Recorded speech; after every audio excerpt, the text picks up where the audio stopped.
నిష్కల్మషుడు అన్న దాని విషయంలో ఆయనకి ఎప్పుడు కూడా ఆయన మనస్సాక్షిలో ఎప్పుడు ఈ వ్యక్తి పనికిమాలినోడు, ఈమె పనికిమాలింది అనేటువంటి అలాంటి కల్మషం ఆయనలో ఉండదు. ఎందుకో తెలుసా? ఆయనే పాపములను పవిత్రపరిచేవాడు కాబట్టి, ఆయనే మనసులను పవిత్రపరచగలిగేవాడు కనుక, ఆయన హృదయాలను పవిత్రం చేయగలిగిన వాడు, శరీరాలను సైతం ఆయన పవిత్రం చేయగలిగిన వాడు. అందుకని మన శరీరము దేవునికి అంగీకృతం కావాలని, మన శరీరం, మన పాప శరీరము నిరర్థకం కావాలని ఆయన చేశాడు. పాప శరీరాకారంతో వచ్చి మన పాపమునకు సిలువ మీద ప్రాయశ్చిత్తం చేశాడు. ఇది ఎరిగితే అప్పుడు ఈ శరీరం, మన శరీరం మన కంట్రోల్లోకి రావటానికి ఏమిచ్చాడంటే మనకి ఇంద్రియ నిగ్రహం గల ఆత్మనిచ్చాడు. ఏమిచ్చాడు?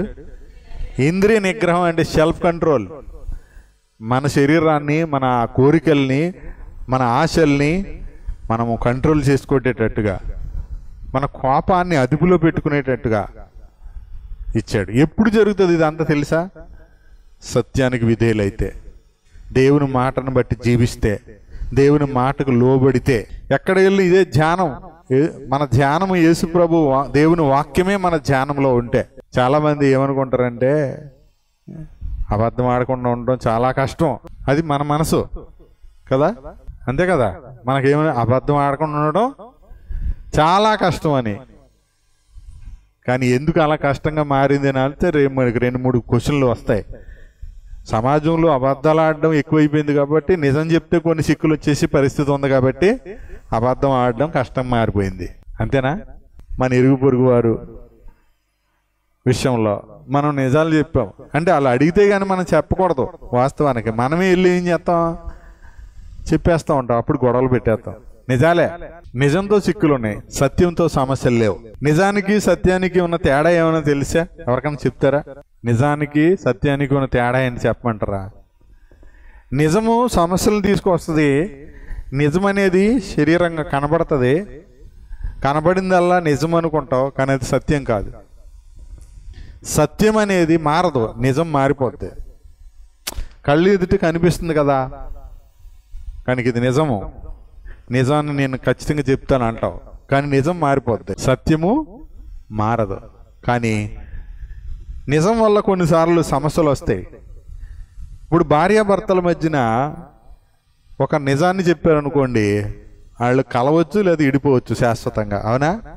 కానీ సత్యం ఏం చేస్తుంది తెలుసా? సమాధాన పరిస్థితి. సత్యం ఎప్పుడు కూడా నిరంతరం వాళ్ళని స్వతంత్రులుగా చేస్తుంది. చాలా స్వేచ్ఛగా, చాలా స్వతంత్రంగా, మంచి మనసాక్షితో ఎదుటి వ్యక్తులు, ఎదుటి వారిని ప్రేమించడానికి, ఎదుటి వారి ఏళ్ళలో నడుచుకుంటారు. దేవుని ఎదుట అంటే తల్లిదండ్రులు ఎదుటి పిల్లలు ఎలాగ ప్రవర్తిస్తారో అలాగా. ఇంకో మాట చెప్తా, నిష్కల్మషమైనటువంటి హృదయానికి, నిష్కల్మషమైన మనసుకి, లేకపోతే నిష్కల్మషమైన అంటే మనస్సాక్షికి మంచి ఉదాహరణ చెప్తాను నేనండి. పిల్లలు తల్లిదండ్రుల దగ్గర, తల్లిదండ్రులు ఎదుట చిన్నపిల్లలు ఎలా ఉంటారు మైండ్లో పెట్టుకోండి. ప్రేమించే భర్త ముందర భార్య ఎలా ఉంటుంది? ప్రేమించే భార్య ముందర భర్త ఎలా ఉంటాడు? ధైర్యంగా ఉంటాడా? కల్మషంతో ఉంటాడా? ధైర్యంతో ఉంటాడు, ప్రేమతో ఉంటాడు, నిష్కల్మషంగా ఉంటాడు. ఆ ఆప్యాయత, ఆ మాట, ఆ ధోరణి అంతా ఏముంటుంది? ఎలా ఉంటుంది? ఇంకా ప్రేమని అభివృద్ధి చేస్తుంది, అవునా? నమ్మకాన్ని పెంచుతుంది కదా, అవునా కదా? ద్వేషించే భర్త ముందర భార్య ఎలా ఉంటుంది? ద్వేషించే భార్య ముందర భర్త ఎలా ఉంటాడు? అలాగే తల్లిదండ్రుల ముందర పిల్లలు తప్పు చేశారనుకోండి, ఎలా ఉంటారు? తప్పు చేసే పిల్లలు తల్లిదండ్రుల ముందర ఎలా ఉంటారు? తప్పు చేసే తల్లిదండ్రులు పిల్లల ముందర ఎలా ఉంటారు? రహస్యాలు ఉంటాయి, దాపరికాలు ఉంటాయి, కప్పటాలు ఉంటాయి, ముసుగులు ఉంటాయి, అవునా? అవునా కదా? అంటే ఇక్కడ ప్రతి చోట ఏం తోస్తుంది వీళ్ళకి? ఒకరికి కల్మషంతో వస్తుంది. అదే ప్రేమ ఉంటే, అదే అర్థం చేసుకోవటం ఉంటే, అదే సమాధానం ఉంటే, అదే సత్యం ఉంటే, వాళ్ళ మధ్యన సత్యం ఉంటే ఏమవుతుంది? సత్యము వాళ్ళ మధ్యన సమాధానం తీసుకొస్తుంది, స్వాతంత్రాన్ని ఇస్తుంది. ఒక చంటి బిడ్డ తల్లిదండ్రుల ముందర ఎంత ధైర్యంగా ఆడుకుంటాడో, ఎంత నిష్కల్మషంగా ఉంటాడో, ఎంత స్వేచ్ఛగా ఉంటాడో, ఎంత చివరికి మెళ్ళ మీదకి ఎక్కుతాడు, నెత్తి మీదకి ఎక్కుతాడు పసిపిల్లడు, అవునా? ఇప్పుడు కుమారుడు నీ పెద్ద కొడుకు నెత్తి మీదకి ఎక్కించుకుంటావా? ఇప్పుడు ఎక్కించుకోలేవు, కొట్టాలనిపిస్తుంది అండి. మొంకు పట్టు పట్టేసి ఏడుతున్నాడు అనుకో, అదే కావాలి అదే కావాలా, సెల్ ఫోన్ కావాలని అడిగి దాన్ని బానిస అయిపోయాడు అనుకో, ఏం చేస్తుంది? అప్పుడు సెల్ ఫోన్ లాగేసుకుంటాం, నెత్తి మీద కొట్టాలనిపిస్తుంది, అవునా? కానీ చిన్నప్పుడు ఏం చేసాం? ఇప్పుడు ఇసుకని ఎక్కించుకుంటాం, ఇసుకకు 10 ఏళ్ళు వచ్చిన తర్వాత నెత్తి మీద ఎక్కించుకుంటుంది వాళ్ళ అమ్మ. గాడిదలాగా పెరుగో, తునపోతులాగా ఉన్నావు, నెత్తి మీద ఎక్కుతావా? నేను మొయ్యలేను బాబోయ్. ఇంకొకటి, ఇప్పుడు ఒకవేళ తల్లి అలాగే పక్కగా ఉండిపోవచ్చు, ఇప్పుడు హార్మోన్ల వల్ల బాగా శుభ్రంగా తినేసి వాళ్ళ నాన్న కేకులు, స్వీట్లు, చాక్లెట్లు, ఐస్ క్రీమ్లు బాగా తెచ్చేస్తాను అనుకో, ఇది తినేసి అమ్మాయి ఇంత లావు అయిపోయింది అనుకో, వీళ్ళు ఎత్తలేరు, ఇక ఎత్తుకోలేరు. అర్థమైంది మీకు? కానీ ప్రభు అయితే ఏం చేస్తా అన్నాడు? ఎత్తుకుంటాడు, ఆయన ఎత్తుకోగలడు. అది మనకి దేవునికి ఉన్న తేడా అది. అందుకనే మనకి ఇంకా దేవుడు అర్థం కాలేదు. తెలుసుకోండి త్వరగా. ఏం తెలుసుకోవాలి మనం ఇప్పుడు? ఏం లేదు, మన పట్ల ఆయనకి ఎంత ప్రేమ ఉందో తెలుసుకోండి, అంతే. మన పట్ల ఆయనకున్న వాత్సల్యం తెలుసుకోండి. మన కుటుంబంలో అందరి మధ్యన ధైర్యంగా, స్వేచ్ఛగా, దాపరికాలు లేకుండా జీవించగలగాల. భర్త దగ్గర భార్య ఎలా ఉండాలంటే ఏ విషయంలో సిగ్గుపడకూడదు. అసలు ఏ విషయంలోనూ సిగ్గుపడే పరిస్థితి రాకూడదు. భార్య దగ్గర భర్త కానీ, భర్త దగ్గర భార్య కానీ. నేను ఒక మాట అంటాను, అందరూ కూడా అపార్థం చేసుకోకుండా అర్థం చేసుకోండి. ఏదైనా తోటలో ఆదాము అవ్వలకి పాపం చేయక ముందర బట్టలు ఉన్నాయా? లేవు కదా.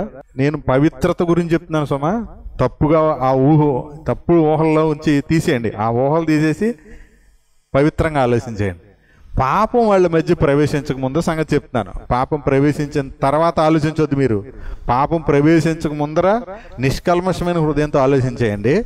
వాళ్ళకి బట్టలు లేవు, బట్టలు కావాలని తెలియదు, బట్టలు ఉండాలని తెలియదు, బట్టలు లేవని సంగతి కూడా వాళ్ళకి తెలియదు. ఎలా ఉన్నారు వాళ్ళు దేవుని ఎదుట?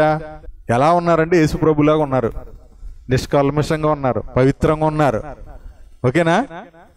అర్థమైందా? పాపం ప్రవేశించగల పరిస్థితి ఏంటి? వాళ్ళకే సిగ్గేసి అంజూరపు ఆకులు చుట్టుకొని సిగ్గుపడుతున్నారు లేదా? సిగ్గుపడుతున్నారు. ప్రభు వచ్చినప్పుడు ఏం చేశారు? వాళ్ళు చెట్టు చాటున ఉన్నారు, పొదల చాటుకు పోయారు లేదా? మన పరిస్థితి అది. అయితే ఇప్పుడు మరలా యేసు ప్రభువులో మనం పవిత్రులుగా, నిర్దోషుగా, నిష్కల్మషులుగా ఉన్నామంటే దాని అర్థమైంది మళ్ళీ చెప్తున్నానేనండి. దేవుని ఎదుట ఏదైనా తోటలో ఆదామాబులు ఎలా ఉన్నారు? పసిపిల్లల్లాగా, నిష్కల్మషంగా. అలాగూ మన కుటుంబ సభ్యుల మధ్యన, అంటే ఇప్పుడు బట్టలు లేకుండా ఉండమని కదా దాని అర్థం. మనసు, మనస్సాక్షి, పవిత్రత విషయంలో అంత నిష్కల్మషంగా ఉండాలని అర్థం. అంటే బట్టలు లేకపోయినా వాళ్ళ హృదయం ఆలోచనలు రాలేదు, కానీ ఈరోజు బట్టలు ఉన్నా కూడా తప్పుడు ఆలోచనలు వస్తున్నాయి. అది నేను చెప్పేది. అంటే అంత పవిత్రంగా ఎలా ఉన్నారో ఇప్పుడు ఉండగలగాలి. ఉంటే యేసుప్రభుని నిజంగా ఎరిగితే ఉంటుంది అని చెప్తున్నాను నేను. అర్థమైంది మీకు? అర్థం కాలేదా? ఇప్పటికీ మనకి ఏదైనా తోటలో ఆదామాబులకున్న మనస్సాక్షి మనకు కూడా ఉంది. మనం బయటికి తీయాల. ఎందుకో తెలుసా? ఎప్పుడు ఉంటుంది చెప్పనా? ఇప్పుడు మన పసిపిల్లల్ని చూస్తాం, వాళ్ళకి బట్టలు లేకుండా చూస్తాం కదా. ఇప్పుడు ఆడవాళ్ళు మగపిల్లల్ని చూస్తారు కదా. అలాగే మగవాళ్ళు ఆడపిల్లల్ని చూస్తారు కదా బట్టలు లేకుండా. కానీ ఎవరికైనా తప్పు భావన పుడుతుందంటే పుడుతుందా? తండ్రికి పుడుతుందా? చివరికి మేనమామకు ఏమైనా పుడుతుందా? బావకి ఏమైనా పుడుతుందా? పుట్టదండి. కానీ ఇది పుట్టేటువంటి దుర్బుద్ధి వచ్చినప్పుడు వాడు రాక్షసుడు అయిపోతున్నాడు. చూసారా? నిజానికి పుట్టదు. అంటే వాడు పెరిగిన వాతావరణం కానీ, వాడి యొక్క మనసాక్షి కానీ అటువంటి పుట్టదు. కానీ పుడుతుంది. ఇప్పుడు కొందరికి పుడుతుంది. వాళ్ళని చంపేయాలని, అలాంటి వాళ్ళని ఉరి తీసేయాలని, అలాంటి వాళ్ళని కాల్చి చంపేయాలని తీర్పిస్తున్నారు కదా. ఎవరో సమాజం. వాళ్ళు ఎక్కడున్నారు? సమాజంలోనే కదా ఉన్నారు. ఎక్కడున్నారు వాళ్ళు? సమాజంలోనే ఉన్నారు. మరి సమాజంలో నుంచి పుట్టేయ్యి లేకపోతే ఆడికి స్పెషల్గా వచ్చినాయా? అంటే మార్పు రావాల్సింది ఆ వ్యక్తిలో కాదు, సమాజంలో రావాలి. సమాజంలో రావాలంటే ఇదిగో నిష్కల్మషమైన మనస్సాక్షి రావాలి. మనస్సాక్షిలో, హృదయంలో కల్మషం పెరిగిపోతుంది, స్వార్థం పెరిగిపోతుంది. కంటికి చూసింది, చెవికి వినబడింది, ప్రతీది కూడా. అంటే అన్నాడు కదా, మీలో యుద్ధాలు, పోరాటాలు దేని నుంచి కలుగుతున్నాయి? మీ అవయవాలలో పోరాడు భోగేచ్చలు అన్నాడు. ఇవి ఎప్పుడు నశించిపోతాయి తెలుసా? ఏ పాపం ఎరుగని నా ప్రభు నా కోసం శరీరం దాల్చి నా కొరకు నా శిక్షని ఆయన శరీరం మందు అనుభవించాడని. నా కోసం ఆయన ఎందుకు చచ్చిపోవాలి? నా కోసం ఆయన ఎందుకు బాధలు పడాలి? నా కోసం ఆయన ఎందుకు కొరడా దెబ్బలు తినాలి? నా కోసం ఆయన ఎందుకు అవమానాలు భరించాలి? నా భార్య చిన్న మాట అంటే నేను భరించలేకపోతున్నానే, నా పిల్లలు నేను భరించలేకపోతున్నానే, నా భర్తను భరించలేకపోతున్నానే, నా అత్తను భరించలేకపోతున్నానే, నా కోడలు నేను భరించలేకపోతున్నానే. ఈ సంబంధాల్లో చూస్తున్నప్పుడు చిన్న చిన్న విషయాలను నేను భరించలేకపోతున్నానే. కన్నీ పెంచిన తల్లిదండ్రులే పిల్లలకు నచ్చట్లేదు. నచ్చుతున్నారా? కొన్నిసార్లు వీళ్ళ నా తల్లిదండ్రులని చెప్పుకోవడానికి కూడా సిగ్గుపడుతున్నారు సమాజంలో కొందరు పిల్లలు. ఈ తరంలో పిల్లలు ప్రెస్టీజ్కి వెళ్తున్నారు. కులం చెప్పుకోవడానికి సిగ్గుపడండి. గొప్ప కులం వాళ్ళేమో మా కులం గొప్పదని చెప్పుకుంటాకి సిగ్గుపడతలేదు. తక్కువ కులం అనుకున్న వాళ్ళు తక్కువ కులం అని చెప్తే తక్కువగా చూస్తారన్న భయంతో కులం చెప్పుకోలేకపోతున్నారు. అసలు దాంతో పనే లేదు మనకి.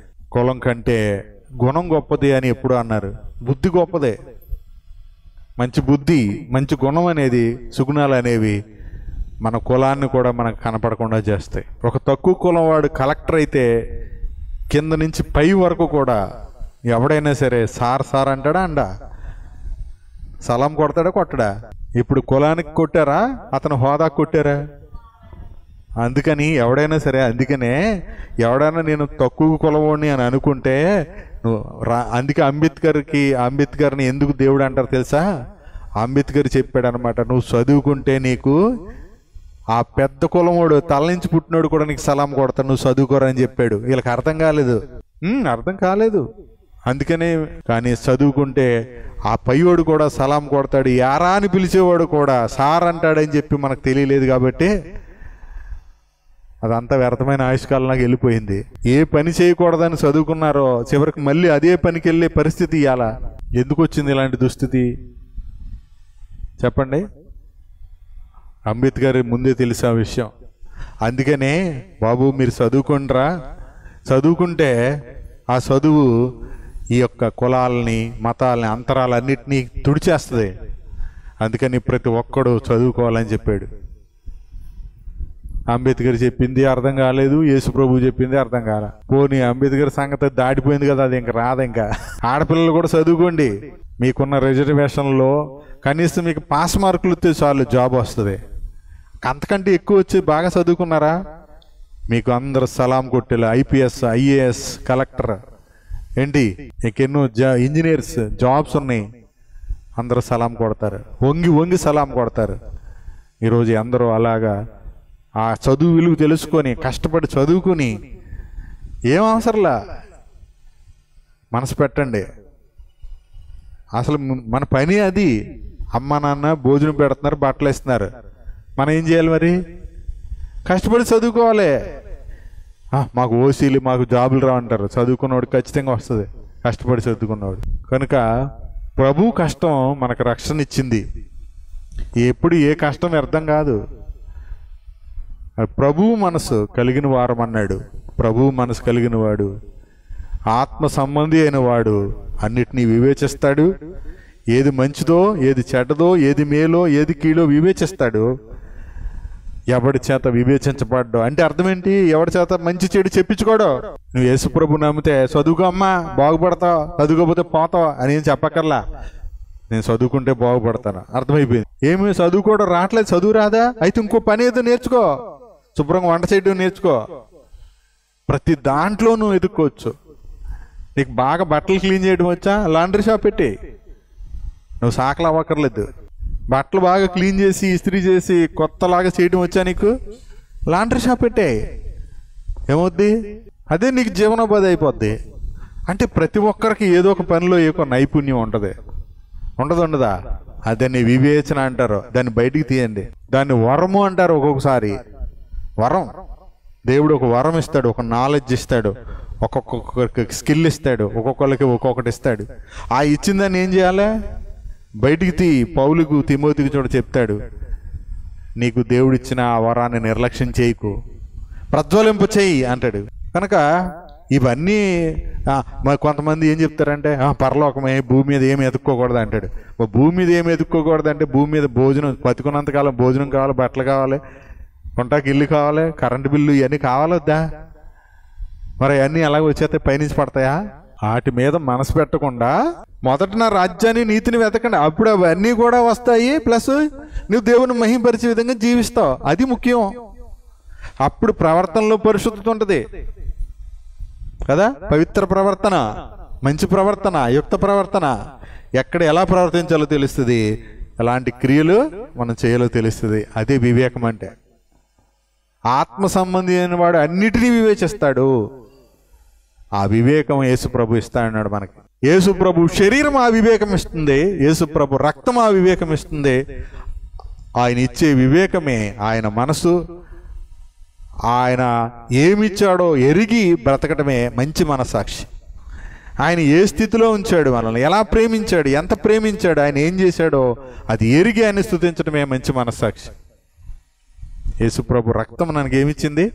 మంచి మనస్సాక్షినిచ్చింది. నా కోసం ప్రాణం పెట్టాడు, నా కొరకు రక్తం చిందించాడు, నన్ను ప్రేమించాడు, నన్ను క్షమించాడు. ఎందుకే నా మీద ఎంత ప్రేమ?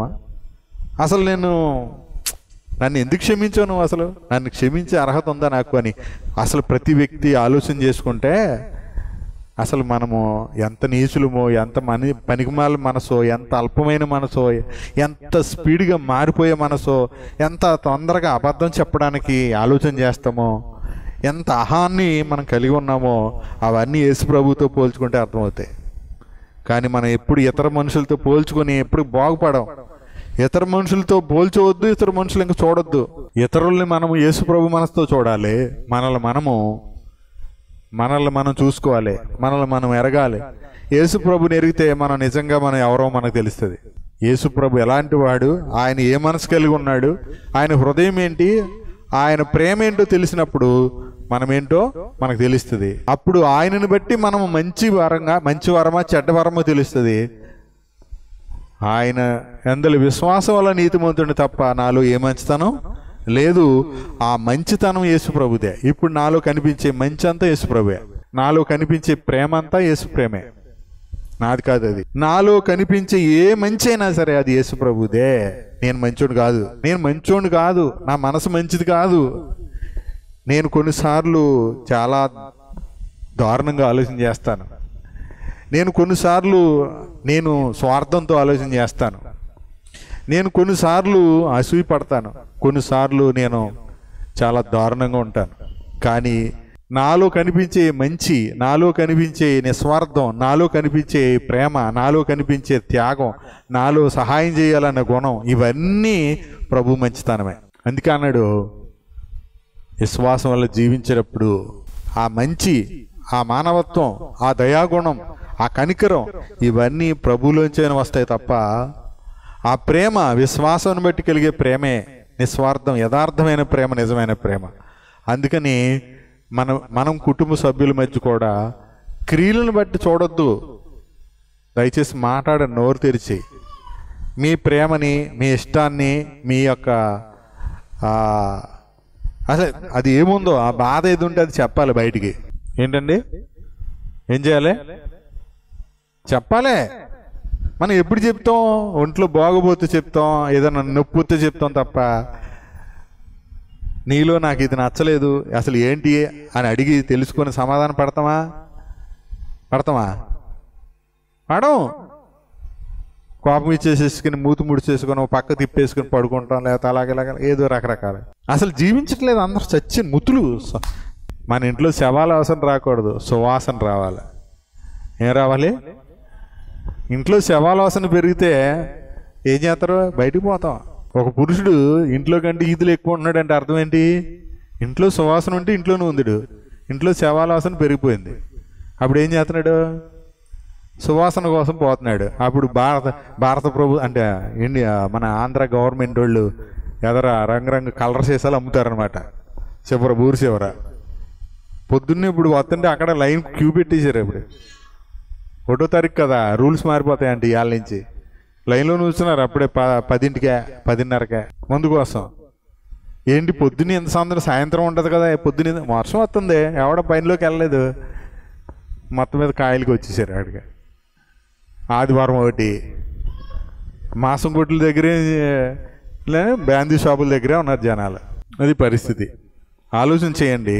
క్రీస్తు మనసు కలిగి ఉండటం అంటే మనస్సాక్షి, మనస్సు, పవిత్రత అనే విషయాల్లో ఆలోచన చేయండి. నిష్కల్మషమైనటువంటి మనసు అంటే పేతురు రాసిన పత్రికలో మొదటి పత్రిక 1వ అధ్యాయం 22-23 వచనాలు కూడా చదువుకుని వెళ్ళిపోదాం. చూడండి, ఇంకా తర్వాత ఏమీ చెప్పనులే. ఇంకా మీరు క్షయబీజం నుండి కాక శాశ్వతమగు జీవము గల దేవుని వాక్యమూలముగా, అది బీజం ఇప్పుడు పుట్టింది. ఎలా పుట్టారు?